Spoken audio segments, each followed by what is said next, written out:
don't leave quickly, I need to go swiftly. There's a voice telling me, if I don't act, nothing.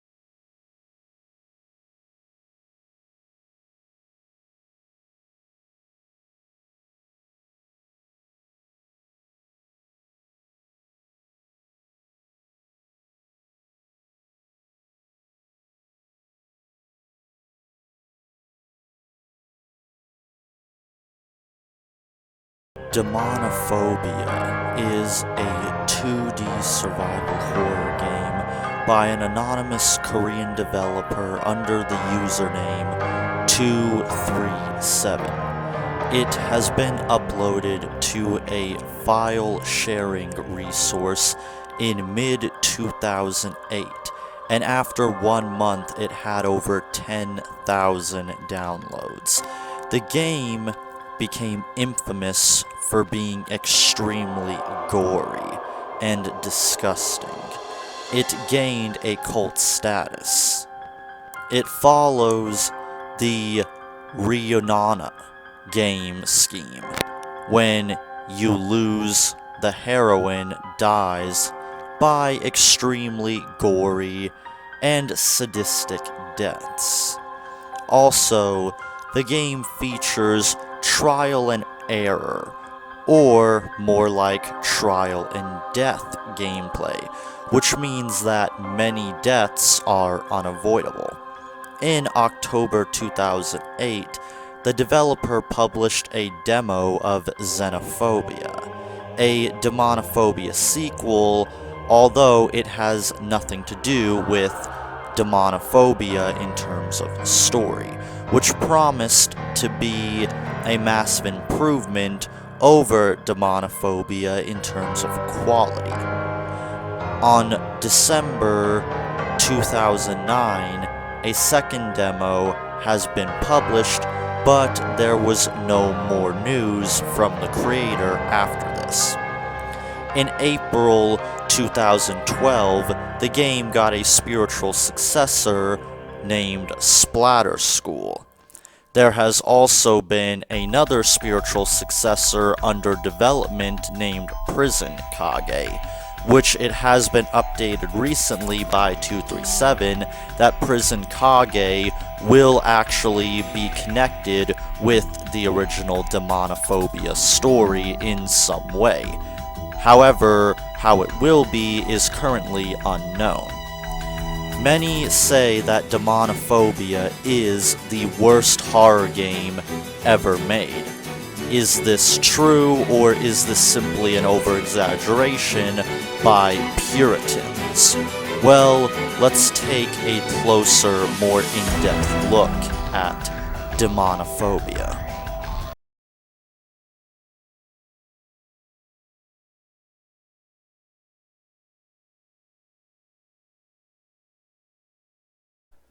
The controls for Demonophobia are rather simple. Left and right arrow keys to move, down to duck, Z to interact with and shake off enemies, and X to run, as well as using the spacebar to cycle through your inventory.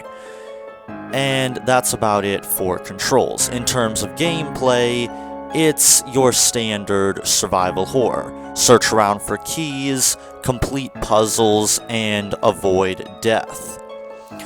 Now, interestingly enough, despite how simple this game may appear, it's actually not once you get deeper into it.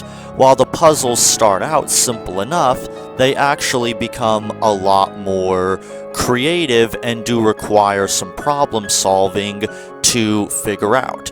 While some may be simple, like finding an item to put on a pedestal, others are a little bit more elaborate and actually require you to think creatively. For example, having to pee in a certain area in order to avoid a death, or having to walk in a very specific pattern to avoid dying, or searching for cracks or hidden doors in the wall. Which, surprisingly, the puzzles are actually very creative and fun to figure out and solve. While there isn't much in the way of combat, you do have the ability to fight back at times, although at the end of the day, you are still mostly defenseless and only occasionally get to fight back when you encounter certain boss battles. However, very few of these boss battles actually implement any sort of combat. So, there's not really too much to the gameplay. While the puzzles can get very creative at times, the boss battles are where the real challenge is, as many of the boss battles can be rather troublesome if you are unable to study the patterns of these bosses, or in some cases, the gameplay changes. Demonophobia surprisingly has quite the variety in gameplay. From running and hiding, to fighting back on occasion with a boss battle, to puzzle solving, or in the case of various boss battles, turning into a bullet hell shooter where you have to dodge attacks from enemies within a certain period of time to survive and move on to the next part of the game. Which does show that there is at least a lot of variety to this game, and it's not just running around avoiding death. Contrary to popular belief, there is a lot more to this game than dying in horrific ways. And if you are into survival horror games, then you may find this very entertaining, especially having to solve some of the creative puzzles or getting a thrill from trying to evade certain enemies. However, as mentioned earlier, there is a trial and error aspect, as this game does give you very little instructions on what to do. So if you go into the game blind, it can often lead to very unfortunate deaths if you are not careful. But with that being said, moving on to the story, this is where things start to get interesting. Sakuri Kunikai is a 14-year-old Japanese high school girl who lived in a modern world and never believed in supernatural things. One day, she found a book about black magic and decided to perform a demon summoning ritual just out of interest. The ritual worked, but as a result, Sakuri herself got trapped in a horrible world of demons. The girl, left absolutely alone in a disgusting world full of horrible creatures, she didn't know what to do, and almost lost hope. But suddenly she saw a phantom named Ritz. Ritz told her that the place she needs to escape is in the very center of the demonic labyrinth, and thus Sakuri descended through the labyrinth, determined to get back home. Now, what I really love about this game is the story and its mythos. Rather than just doing the predictable shit and having hell be portrayed as the generic lake of fire and brimstone and all that, it takes its own unique approach by having hell be represented by a labyrinth. And given information I was able to gather from 237 and how Prison Kage is supposed to be connected with Demonophobia, apparently this book actually brings this person into their own personal hell. Everyone experiences the labyrinth of hell differently, and the creatures that they face are entirely different depending on the person's personality and sin that they have committed within their own life, which I find to be a lot more interesting than just here's a lake of fire, which I do think is a clever way to portray hell in a unique way. In fact, this story does harken back to stories such as I Have No Mouth and I Must Scream, where the characters are trapped in a very solitudal, claustrophobic environment where they are in a constant state of pain and suffering. And that is exactly what the character experiences. And as you descend, the story gets a lot more intriguing as you learn more about the labyrinth, the demons that are chasing after Sakura, and the main characters, Ritz and Sakura. And I do love that we actually get a lot of time spent understanding Sakura and even that of Ritz. And it does leave a lot of questions. Is Sakura truly as innocent as she appears to be? And is Ritz really a actual good spirit like he claims? Does he actually want to help Sakura, or is he just another demon determined to cause her more pain and suffering? When you first meet Ritz, your reaction is identical to that of the main character. You don't trust him. You believe that he is just another monster determined to kill you. And it's mostly left up to you to determine how truthful his words are, as it is alluded to in some of his dialogue that Ritz may not be as kind and generous as he may appear to be, though he's adamant that he is there to save Sakura. And it does keep you on edge throughout the whole game, on top of the many monsters that also keep you on edge. And I do admire that, and I also admire that it doesn't spoon-feed you the answers. It is left up to speculation as to certain things. For example, interestingly to note, all the bosses are named after a specific sin, and these bosses are meant to represent the sin of the main character. So it does leave you to question, what was Sakura truly like before she ended up in hell? Though she claims she has committed no sin that would have gotten her sent to hell, the labyrinth says otherwise. So it leads you to question, what does this labyrinth mean for Sakura? What do these sins represent when she was alive? And I find that to be very intriguing.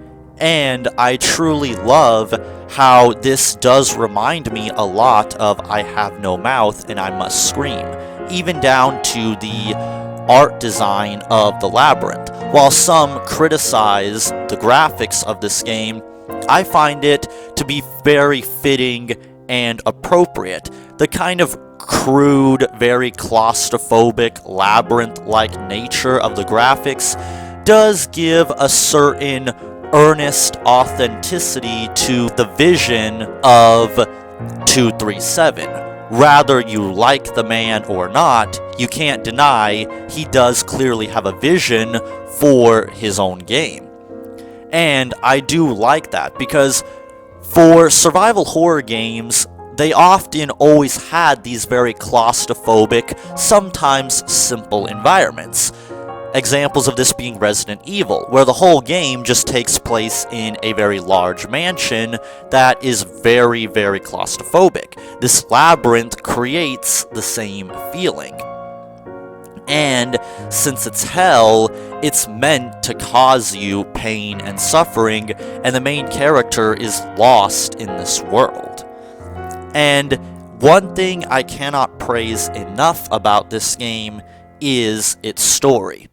Now, the plot twist is where things really get interesting, and the plot twist is what does make this game truly special. Now, if you do not want this game spoiled for you, if you don't want the plot twist spoiled, I would recommend skipping to this time code, because I will be talking about the big plot twist. However, what I will say is the plot twist of the game will actually make it far more horrifying if you are aware of it, rather than going in blind. So, if you want to go in blind, it will make the game easier to play. But if you go in aware of the plot twist, it will make everything so much more horrifying. So, final warning about spoilers. With that being said, let's get into the plot twist of Demonophobia.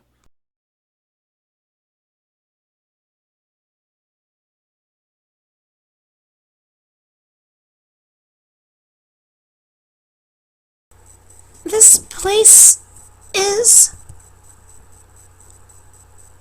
Ah, finally, you've arrived. That sound! Ritz! This is great! You're alright! I won't be killed by the likes of that puppet. Ritz! I did it! This is as you said, the deepest part, right? That's right. I'm finally here. It was a long journey. Now I can finally go back! There's no need to worry about horrifying things anymore. It's in the past. Finally, my time has come. Eh? I can finally say farewell to this absurd labyrinth. Finally. Ritz, did you find a way out too? In that case, let's go together. No, Sakura. Not together. Huh? I don't understand what you're saying. You will remain behind. What? Sakura, I never said you could escape from this place. Huh? But I can't go back. From the beginning, there's never been a way for you to escape. But I've already worked so hard. Though it was terrifying, though it was grueling, I endured it until now. I nearly died. I relied on myself to pass.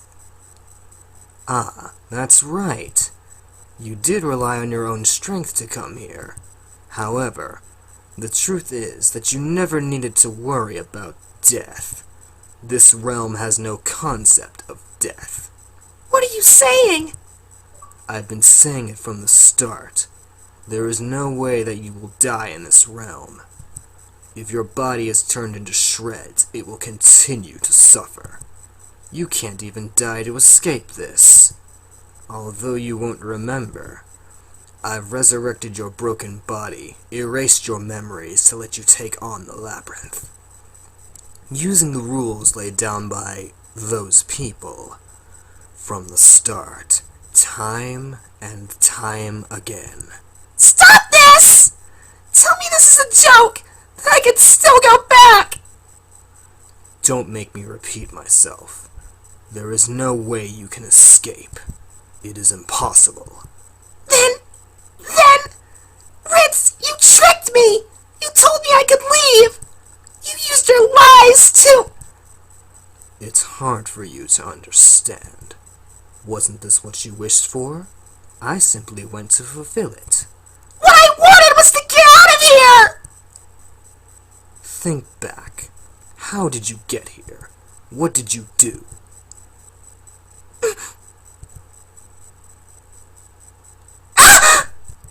Think back. You called for me. This is the ritual for you to send me to that world. You're lying! I thought it was a joke! I didn't think it was real! However, the truth is that it succeeded. Completely by accident. Take into account the chances of such an occurrence. such a thing wouldn't happen in 9,000 years. This revelation is far more horrifying than any of the deaths or monsters that you will encounter throughout this entire game. In fact, it's downright evil in how clever it is. What I love about this twist is not necessarily that there is no escape, or that the main character was always trapped there, but more so how the game starts to break the fourth wall and use the fact that it is a video game against you. The main villain, Ritz, using the restart option, which at first may seem like a slap on the wrist to be able to restart without very little consequence. Well, it has been revealed that each and every single time that you died in the game, Sakura would still remain alive for 3 days, where she would then be revived, and Ritz would wipe her memories so she would forget all the pain and suffering that she has endured, including referencing the other players that have played this game before you, making references to those who have attempted this before and have failed and never made it this far, which again is a clever fourth wall break in reference to us, the player, and those who have come before us. And I love how it breaks down these tropes, as well as things that may seem like bugs or glitches at first. However, these things were intentional. And I think it is very devious of 237 to be able to use the fact that you are playing a video game against you to make it far more horrifying, because then you think back to every single time you died in the game, and at first you thought nothing every time you restarted from the beginning, but now you have the revelation that each and every death was pain and suffering that Sakura had to endure, and she would just simply be revived and her memories erased. And I also like that this is a very clever use of the infamous amnesia cliche that we see so often in literature. So, what a shock. The amnesia cliche used in a clever way to make the game far more horrifying. And I absolutely love this reveal. And at first when I found out about this game, I thought nothing of it. But once I became aware of the plot twist, I knew that there was something special here with this video game. It is so rare when we see games break the fourth wall. And nowadays we have games like Doki Doki Literature Club that try to use the fourth wall against you, but only ever coming off as cringy. But in the case of Demonophobia, the way it breaks the fourth wall is absolutely gut-wrenching when you are aware of its revelation, using the fact that this is a video game against you and shattering that boundary between reality and fiction, which is absolutely clever and shows a brilliant sense of storytelling and understanding of not only video game tropes, but cliches in writing tropes as well. And I cannot praise it enough. Now, as good as this story is, it is unfortunate that the criticisms of this game are always so cliche, so basic bitch, that I want to be able to address some of the criticisms of this game and debunk them. So before I give the final rating, let's take a look at some of these criticisms, shall we? Criticism number 1 that I hear the most often: the game is too violent. This one is honestly hilarious to me, because most of the people who make this criticism seem to be very hypocritical. Because not just in the Western world, but in gaming history in general, violent, over-the-top, gory video games were always rewarded. Mortal Kombat, God of War, No More Heroes, Manhunt. I can keep going. Why is it that it's okay for these games to be extremely gory and violent, but Demonophobia being gory and violent makes the game worse and bad for some reason? Is it because the main character in Demonophobia is young? If so, that's a pretty stupid criticism. Because regardless of the main character's age, it shouldn't matter their age. The fact that someone is dying in a gruesome way should disturb you no matter what. And people always seem to have this pick and choose affair between what is okay and what is not okay when it comes to violent media in general, which I always find to be hilarious, even in our modern world. It's okay for Watchmen to use a real-life tragedy in their work of fiction, which is incredibly disrespectful to the people who died in that real-life tragedy, but it's not okay for Joker to show violence because Joker goes against their narrative.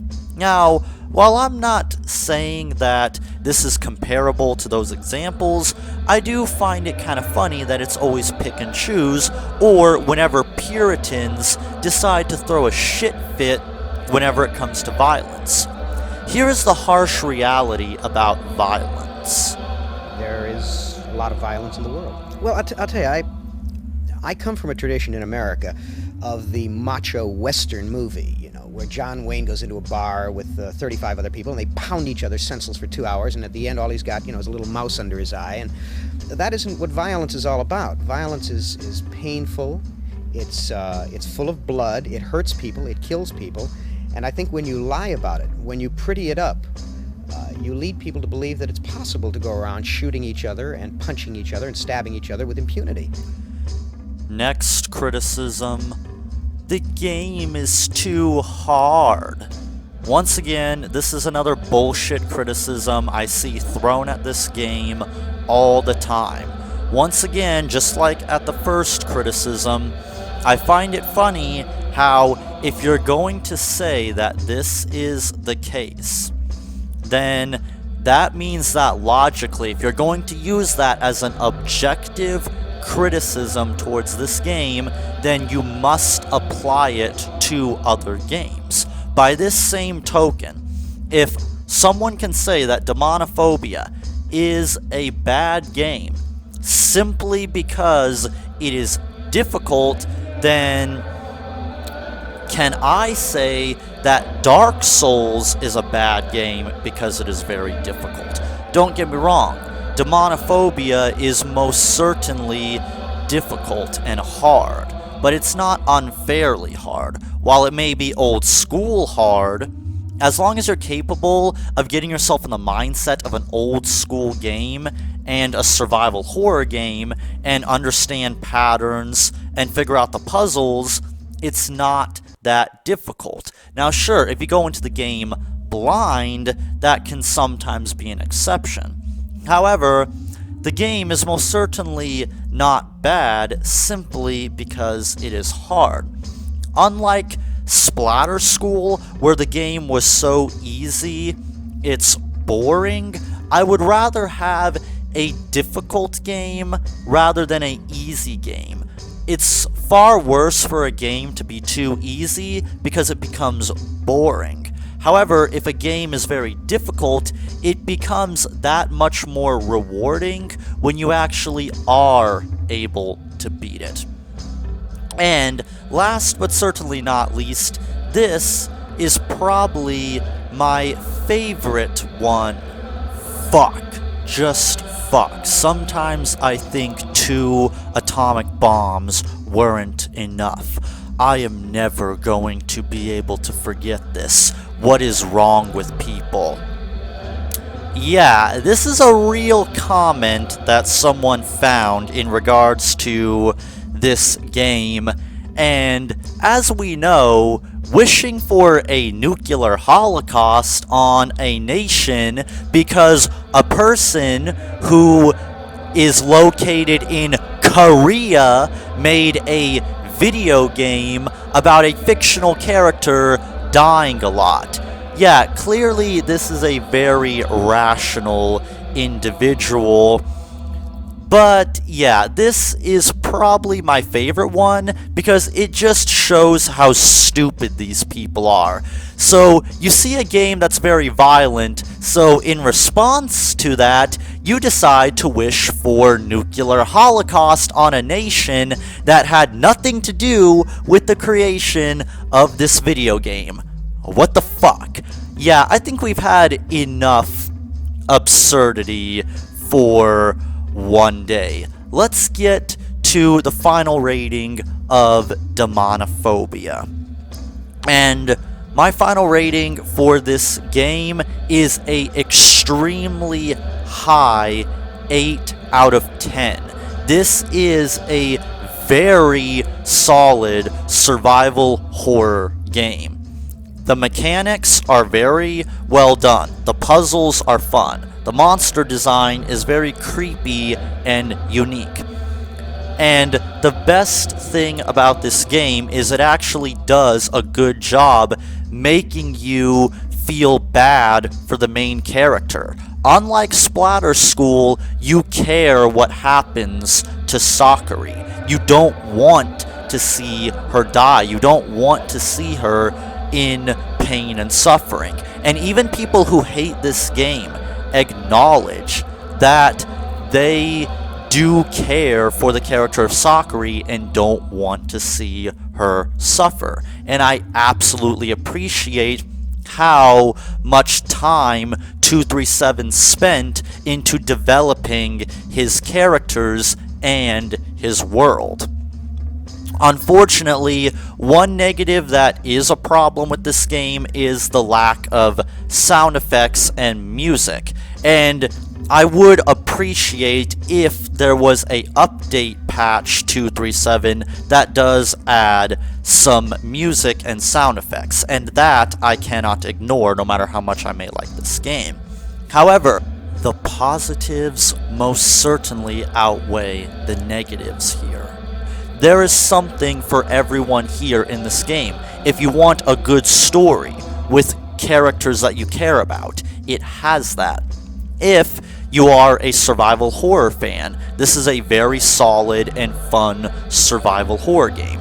If you're a fan of old school difficult games, then this is for you because this is very old school hard. Or if you are even a huge gore fan that I have seen, because there are a lot of people that I see on YouTube or in the world of horror that love playing video games or watching movies that have very violent over-the-top deaths. Well, you will get plenty of that here. There are a total of 60 different ways that you can die in this game. In fact, there are even hidden deaths that you actually have to work hard to find, which I assume is an attempt by 237 to add replay value to this game to be able to discover certain deaths that you may not have gotten on a certain playthrough. So, regardless, this is a very good game, and I highly recommend it. In fact, I will leave a link in the description where you can download this video game. Because, contrary to popular belief, this is not a bad horror game. Not even close. To call Demonophobia the worst horror game ever is insulting to actual horror games that have no effort put into them. Keep in mind, this game was made by one person, and it is very well made. I have seen horror games made by entire fucking companies that fail epically on so many goddamn levels. In fact, I would go so far as to say FNAF is a far worse horror game than Demonophobia could ever hope to be. And I truly do mean that. Now, my feelings on FNAF I will save for another day. However, what do you all think about Demonophobia? Do you think that this is the worst horror game of all time, or are you on my side and you actually think that there is far more merit to this game than most simple-minded fools or filthy casuals give this game credit for? Let me know what your thoughts are on Demonophobia, and have a wonderful Halloween, my dear viewers. Ding dong, I know you can hear me. Open up the door, I